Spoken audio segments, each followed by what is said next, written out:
আজকের পর্বটি দেখার জন্য সবাইকে স্বাগত জানাচ্ছি। আজকে আমি করে দেখাবো একটা ম্যাজিক রেসিপি, আর এটি হচ্ছে রোল, সমুচা, অন্থনে পুর, যেটা দিয়ে আপনারা অনেক ধরনের জিনিস বানিয়ে নিতে পারবেন খুব সহজে। এখানে আমি ফাজিতা পকেট করেছি, সমুচা করেছি, রোল করেছি, অন্থন করেছি। একটা পুর দিয়ে আমি এখানে 4 ধরনের স্ন্যাক্স তৈরি করেছি। চলুন দেখে নিন কীভাবে এই ম্যাজিক পুরটা বানাতে হয় বা রান্না করতে হয়। এর জন্য আমি এখানে নিয়েছি 1 কাপ পরিমাণ মুরগির বুকের মাংস, আর মাংসগুলোকে আমি ছোট ছোট টুকরা করে কেটে নিয়েছি। এবারে এর মধ্যে দিয়ে দিচ্ছি গাজর কুচি। আমি এখানে 1/2 কাপ পরিমাণ গ্রেট করা গাজর নিয়েছি। সেই সাথে আরও দিয়ে দিতে হবে কিছু মশলা। প্রথমে আমি এর মধ্যে দিয়ে দিব গরম মশলার গুঁড়া 1/2 চা চামচ, ভাজা জিরার গুঁড়া দিয়ে দিলাম 1/2 চা চামচ।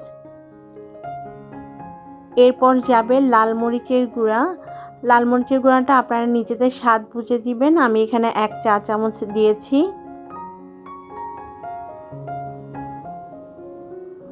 এবারে দিয়ে দিচ্ছি রসুন বাটা 1 চা চামচ, আদা বাটা 1 চা চামচ,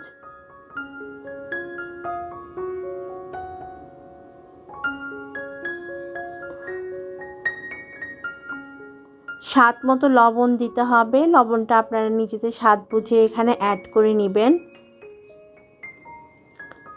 আমি সয়া সস দিয়ে দিলাম 1 চা চামচ পরিমাণ।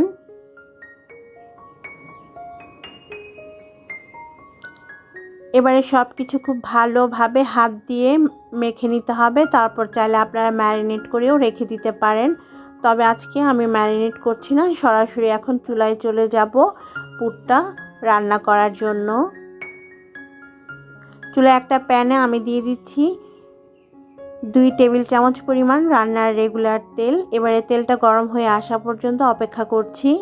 তেলটা যখন গরম হয়ে আসবে তখন এর মধ্যে আমরা চিকেনের পুরটা দিয়ে দিব। এবারে দিয়ে দিচ্ছি চিকেনের পুরটা।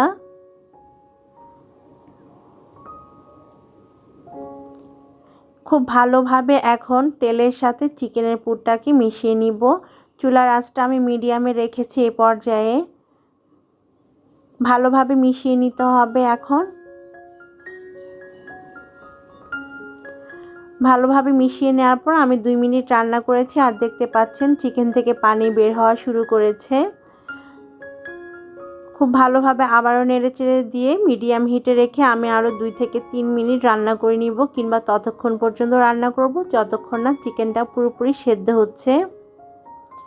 5 মিনিট রান্না করে নিয়েছি মিডিয়াম হিটে। এবার এর মধ্যে স্বাদ মতো কাঁচামরিচ কুচি দিয়েছি, এটা আপনারা নিজেদের স্বাদ বুঝে দিবেন। আর দিয়ে দিচ্ছি 1 কাপ পরিমাণ পেঁয়াজ কুচি। পেঁয়াজটাকে আমি একটু মোটা করে কেটেছি, আর পেঁয়াজটা চিকেনটা সেদ্ধ হওয়ার পরে কিন্তু অ্যাড করতে হবে। এখন চিকেনের সাথে পেঁয়াজটাকে ভালোভাবে মিশিয়ে নিতে হবে। তারপর আরও 2 থেকে 3 মিনিট রান্না করে নিতে হবে মিডিয়াম হিটে। মনে রাখবেন পেঁয়াজটাকে একদম নরম করবেন না, যেন একটু ক্রাঞ্চি ক্রাঞ্চি থাকে সেরকমটা রাখতে হবে পেঁয়াজটাকে। আর চিকেনের বুকের মাংস সেদ্ধ হতে সময় লাগে না, 5-7 মিনিটের মধ্যেই চিকেনের বুকের মাংসটা সেদ্ধ হয়ে যায়। আরও 2 মিনিট আমি পেঁয়াজটা চিকেনের সাথে রান্না করে নিয়েছি, আর দেখতেই পাচ্ছেন আমাদের পেঁয়াজটা নরম হয়ে গিয়েছে। আমাদের পুরটা এখন রেডি। এখন এটাকে একটা বাইন্ডিং দিতে হবে, সেজন্য আমি একটা বাটিতে নিয়ে নিচ্ছি 1 টেবিল চামচ কর্নফ্লাওয়ার আর 1/4 কাপ পানি। খুব ভালোভাবে মিশিয়ে এই কর্নফ্লাওয়ারের মিশ্রণটা আমি পুরের মধ্যে ঢেলে নিচ্ছি। ঢেলে নেওয়ার পর খুব ভালোভাবে সব কিছুকে মিশিয়ে নিব, আর এতে করে দেখবেন খুব সুন্দর একটা বাইন্ডিং চলে আসবে পুরের মধ্যে। ব্যাস তৈরি হয়ে গিয়েছে আমাদের চিকেন এর পুর। এই পুর দিয়ে আপনারা যে কোনো ধরনের স্ন্যাক্স যেমন পুর, অন্থন, সমুচা, রোল এগুলো তৈরি করতে পারবেন। খেতে কিন্তু দারুণ স্বাদের হয়ে থাকে এই পুরটি। বাসায় একবার হলেও ট্রাই করে দেখবেন, সবার কাছে অনেক ভালো লাগবে। আজকের মতো আমি বিদায় নিচ্ছি। সবাই অনেক ভালো থাকবেন। আল্লাহ হাফেজ।